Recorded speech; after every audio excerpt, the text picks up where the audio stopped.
بسم اللہ الرحمن الرحیم۔ السلام علیکم ناظرین، اللہ تعالیٰ جب راضی ہوتا ہے تو 8 نشانیاں ظاہر ہوتی ہیں۔ اللہ پاک کے اپنے بندے سے محبت کی نشانیاں، اگر کسی میں ایک نشانی بھی ظاہر ہو جائے تو سمجھ لینا کہ اللہ اس سے محبت کرتا ہے۔ ساتھ ہی آپ کو بتائیں گے کہ حضرت علی رضی اللہ تعالیٰ عنہ نے فرمایا کہ عورت کو گالی دینا کیسا ہے اور اس کے ساتھ مار پٹائی کرنا کیسا ہے، اس سے گھر میں کیا کیا ہوتا ہے۔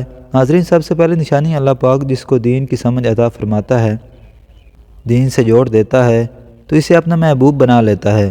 حضرت عبداللہ ابن مسعود رضی اللہ تعالیٰ عنہ سے مروی ہے کہ رسول اللہ صلی اللہ علیہ وآلہ وسلم نے فرمایا کہ اللہ پاک تمہارے درمیان اخلاق بھی تقسیم کرتے ہیں جس طرح رزق تقسیم کرتے ہیں۔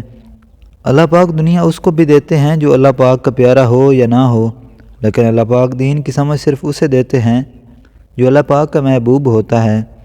عبادت کی محبت، قرآن کی محبت، اللہ پاک کی محبت، اللہ کے ذکر سے محبت، رسول اللہ صلی اللہ علیہ وآلہ وسلم پر درود و سلام بھیجنے کا شوق اور تڑپ، یہ وہ چیزیں ہیں جو اس بات کی نشانی ہیں کہ اللہ نے اسے بہت ہی پیارا بنا لیا ہے۔ دوسری نشانی، رسول اللہ صلی اللہ علیہ وآلہ وسلم نے فرمایا، اللہ جسے اپنا بناتے ہیں تو پھر اس پر تھوڑی سی آزمائش بھی ڈالتے ہیں، یعنی اللہ پاک دیکھنا یہ چاہتے ہیں کہ یہ بندہ میرے فیصلے پر راضی ہوتا بھی ہے یا نہیں۔ جو راضی ہو جائے اللہ پاک اسے دنیا میں بھی راضی کرتے ہیں اور آخرت میں بھی راضی کریں گے۔ جو اس وقت بخلاہٹ کا شکار ہو جائے کہ یہ کیا ہو گیا میرے ساتھ، میں تو نماز بھی پڑھتا ہوں، قرآن پاک کی تلاوت بھی کرتا ہوں، پھر مجھے بخار کیوں آ گیا ہے، میں تو دین کا کار بند ہوں، پھر مجھے کیوں فکر ہو رہی ہے، تو ایسا نہیں سوچنا چاہیے۔ حضرت بلال حبشی رضی اللہ تعالیٰ عنہ سے کسی نے پوچھا کہ آپ بڑی توحید کی باتیں کرتے ہیں تو آپ کو اتنی بری طرح سے مار کیوں پڑتی ہے؟ تو آپ رضی اللہ تعالیٰ عنہ نے فرمایا کہ تم بھی تو بازار جا کر برتن خریدنے سے پہلے اسے بجا کر دیکھتے ہو کہ مٹی صحیح طرح سے لگی ہے یا نہیں۔ بس اللہ نے بھی مجھے آزمایا تھا۔ اس کے بعد یہی وہ غلام تھا جس کا رنگ بھی کالا تھا، موٹے موٹے ہونٹ تھے، جس کے بارے میں اللہ کے پیارے رسول صلی اللہ علیہ وآلہ وسلم فرماتے ہیں کہ جب میں جنت میں جا رہا تھا، جب مجھے معراج کرائی گئی تو آگے آگے کسی کے چلنے کی آہٹ سنائی دی۔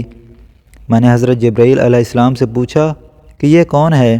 جواب ملا کہ یہ بلال حبشی ہیں جو آپ کے آگے آگے چل رہے ہیں۔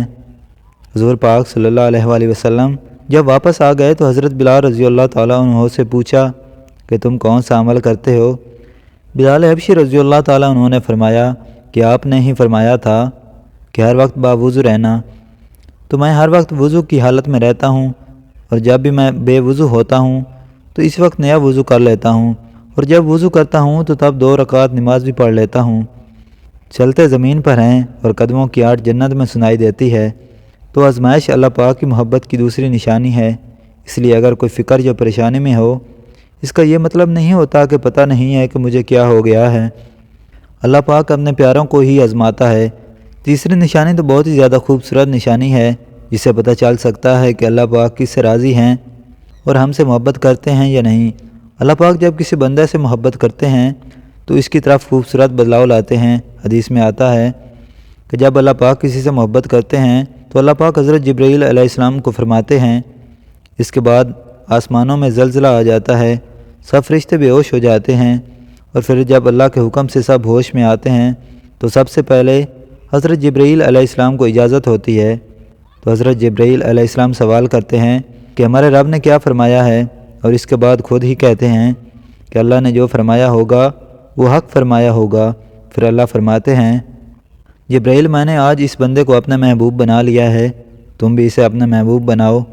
حضرت جبرائیل علیہ السلام بھی اس بندے سے محبت کرنے لگتے ہیں۔ پھر جبرائیل علیہ السلام کو حکم ہوتا ہے، آسمان کے تمام فرشتوں کو خبر دے دو یہ اللہ کا پیارا بن گیا ہے۔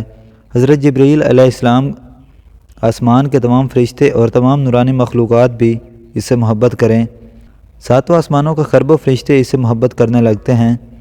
پھر ایک فرشتہ آسمان سے دنیا میں آتا ہے اور اعلان کرتا ہے کہ اے لوگو، فلاں شخص اللہ کا محبوب ہے۔ حضرت جبرائیل علیہ السلام اور تمام آسمانوں کی نورانی مخلوقات اس سے محبت کرتی ہے، تم بھی اس سے محبت کرو۔ اور پھر دنیا والوں کے دلوں میں اللہ پاک اس بندے کی محبت ڈال دیتا ہے۔ تو اس لیے دنیا میں 2 کام ضرور کرو جس کو کرنے سے اللہ ہم سے راضی ہو جائے، ہمیں اپنا محبوب بنا لے، انشاءاللہ دنیا اور آخرت میں کامیاب ہو جائیں گے۔ حضرت عبداللہ ابن عباس رضی اللہ تعالیٰ عنہ فرماتے ہیں، جب نیکیاں قبول ہو جاتی ہیں تو انسان کے جسم میں یہ 5 نشانیاں ظاہر ہوتی ہیں۔ نمبر 1، جب انسان کی نیکی قبول ہو جاتی ہے تو اس کی وجہ سے اس کے چہرے پر عجیب سی رونق آ جاتی ہے، یعنی وہ انسان دنیا کے سامنے اپنی خوشی کا اظہار اپنی مسکراہٹ اور بشاشت کے ساتھ کرتا ہے۔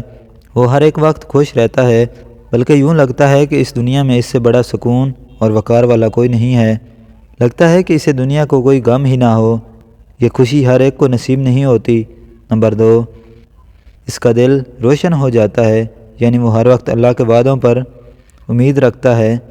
اس کے پاس کچھ ہو یا نہ ہو، لیکن اس کے دل میں اتنی خوشی ہوتی ہے کہ اس کو کوئی پرواہ ہی نہیں ہوتی۔ اور یہ یاد رکھنا کہ امیر انسان مال سے نہیں بنتا، بلکہ امیر ہمیشہ دل سے بنتا ہے۔ حضرت علی رضی اللہ تعالیٰ عنہ فرماتے ہیں، دولت مٹی کی طرح ہے اور مٹی کو پیر کے نیچے رکھنا چاہیے۔ اگر سر پر چڑھاؤ گے تو وہ قبر بن جائے گی، اور قبر زندہ لوگوں کی نہیں ہوتی۔ نمبر 3، جب کسی کی نیکیاں قبول ہو جاتی ہیں تو اس کے جسم میں نیکی کی طاقت آ جاتی ہے اور شیطان اسے گمراہ نہیں کر سکتا۔ شیطان سے بچنے کی قوت اللہ اس کے جسم میں پیدا کر دیتا ہے۔ نمبر 4، وہ اپنے مال و دولت میں فراوانی پیدا کرتا ہے، یعنی اللہ اس کے رزق میں برکت پیدا کرتا ہے۔ وہ چاہے لوگوں پر کتنا بھی خرچ کرے، ضرورت مندوں کو کتنا بھی بانٹے، اس کی دولت میں کمی نہیں آتی۔ حضرت علی رضی اللہ تعالیٰ عنہ فرماتے ہیں، نصیب کا رزق انسان کو ایسے تلاش کرتا ہے جیسے مرنے والا کو اس کی موت۔ نمبر 5، لوگوں کے دلوں میں اللہ اس کی محبت پیدا کر دیتا ہے، یعنی جب اللہ اپنے بندے سے خوش ہوتا ہے تو اس وقت اس کی محبت لوگوں کے دلوں میں پیدا کر دیتا ہے۔ ناظرین، اب ہم آپ کو بتاتے ہیں عورت کی ذمہ داریاں کیا ہیں۔ حضرت علی رضی اللہ تعالیٰ عنہ نے فرمایا، عورت کی سب سے بڑی ذمہ داری کیا ہے؟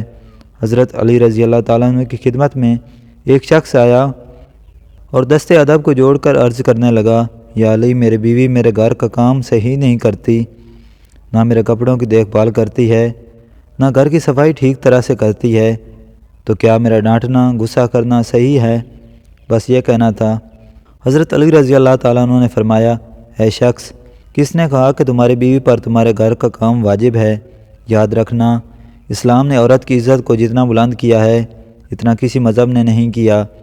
میں نے اللہ کے رسول صلی اللہ علیہ وآلہ وسلم سے سنا کہ عورت کی سب سے بڑی ذمہ داری یہ ہے کہ وہ اولاد کی اچھی پرورش کرے اور وہ اپنی اولاد کا خیال رکھے، لیکن اگر اولاد کی پرورش کرنے کی اجرت شوہر سے مانگنا چاہے تو وہ بھی مانگ سکتی ہے، اور تم گھر کے کام کی بات کرتے ہو۔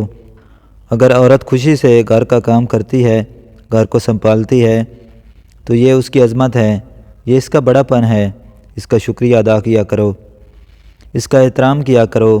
میں نے اللہ کے رسول صلی اللہ علیہ وآلہ وسلم سے سنا کہ جس وقت عورت اپنے گھر کا کام کرتی ہے، اس وقت اللہ اپنے فرشتوں کو زمین پر بھیجتے ہیں اور کہتے ہیں کہ جب تک یہ عورت گھر کا کام کرتی رہے اس کے لیے عبادت لکھتے رہو، اور وہ پورا وقت جو عورت گھر کے کام میں لگی رہتی ہے وہ اس کی عبادت میں شامل ہو جاتا ہے۔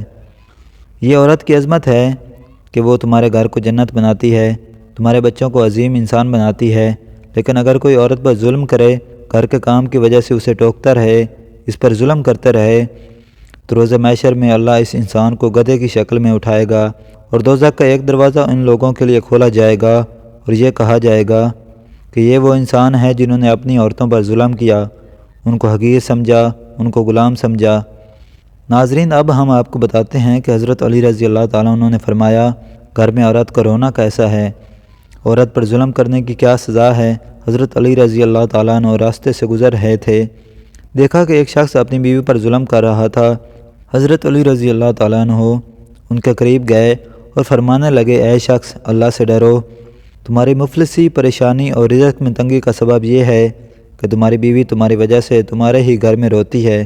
میں نے رسول اللہ صلی اللہ علیہ وآلہ وسلم سے سنا ہے کہ جس گھر میں عورتیں روتی ہیں اس گھر میں رزق کے فرشتے نہیں آتے، اور یوں اس گھر میں رہنے والے مردوں کے رزق کی راہیں تنگ ہونے لگتی ہیں اور یوں وہ پریشانی اور مفلسی میں گرفتار ہو جاتے ہیں۔ یاد رکھنا، اللہ نے اولاد مرد کی تقدیر اور دولت عورت کی تقدیر میں لکھی ہوئی ہے۔ اگر تم یہ چاہتے ہو کہ تمہارے رزق میں فراوانی ہو اور عزت، شہرت، دولت دن بدن بڑھتی جائے، تو اپنے گھر میں اپنی عورتوں کا خیال رکھو، انہیں خوش رکھو۔ اللہ کے فضل و کرم سے تم عزت، شہرت اور دولت میں فراوانی پاؤ گے۔ ناظرین، اس طرح کا ایک اور واقعہ ہے کہ ایک مرتبہ حضرت علی رضی اللہ تعالیٰ عنہ راستے سے گزر رہے تھے۔ آپ نے دیکھا کہ ایک شخص اپنی عورت پر ظلم کر رہا تھا اور اس کی توہین کر رہا تھا۔ حضرت علی رضی اللہ تعالیٰ عنہ ان کے قریب گئے اور فرمانے لگے، اے شخص، یاد رکھنا، اللہ نے مرد کو طاقتور اس لیے بنایا ہے تاکہ وہ عورت کی حفاظت کر سکے، نہ کہ عورت پر ظلم کر سکے۔ میں نے نبی کریم صلی اللہ علیہ وآلہ وسلم سے سنا ہے کہ جو مرد اپنی عورت پر ظلم کرتا ہے تو اللہ اس پر لعنت بھیجتے ہیں۔ تو اس نے کہا، یا علی، یہ میرے نکاح میں ہے، میں اسے جو بات کہتا ہوں یہ میری بات نہیں مانتی۔ تو حضرت علی رضی اللہ تعالیٰ عنہ نے فرمایا کہ نکاح کا مطلب یہ نہیں کہ تم نے اپنے لیے غلام خریدا ہے، بلکہ نکاح کا مطلب یہ ہے کہ تم نے اپنی نسل کو بڑھانے کے لیے اس عورت سے مدد طلب کی ہے اور تمہاری اولاد کی اچھی تربیت کے لیے اس عورت کو چنا ہے۔ اے شخص، جس سے مدد لی جائے اس کو غلام نہیں سمجھتے، اور جو تمہاری اولاد کو پروان چڑھائے اسے حقیر نہیں سمجھتے، بلکہ تمہیں تو اس کا شکر گزار ہونا چاہیے۔ یاد رکھنا، عورت پر ظلم کرنے کا مطلب ہے اولاد کی بغاوت۔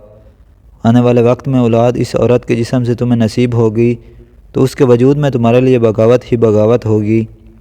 اللہ تعالیٰ سے دعا ہے کہ اللہ ہمیں دین حق پر چلنے کی توفیق عطا فرمائے، ہماری اولاد کو ہمارے لیے رحمت بنائے اور ہمیں دین کی مکمل سمجھ نصیب فرمائے، آمین یا رب العالمین۔ محترم ناظرین، چینل کو سبسکرائب کر کے شکریہ کا موقع دیں۔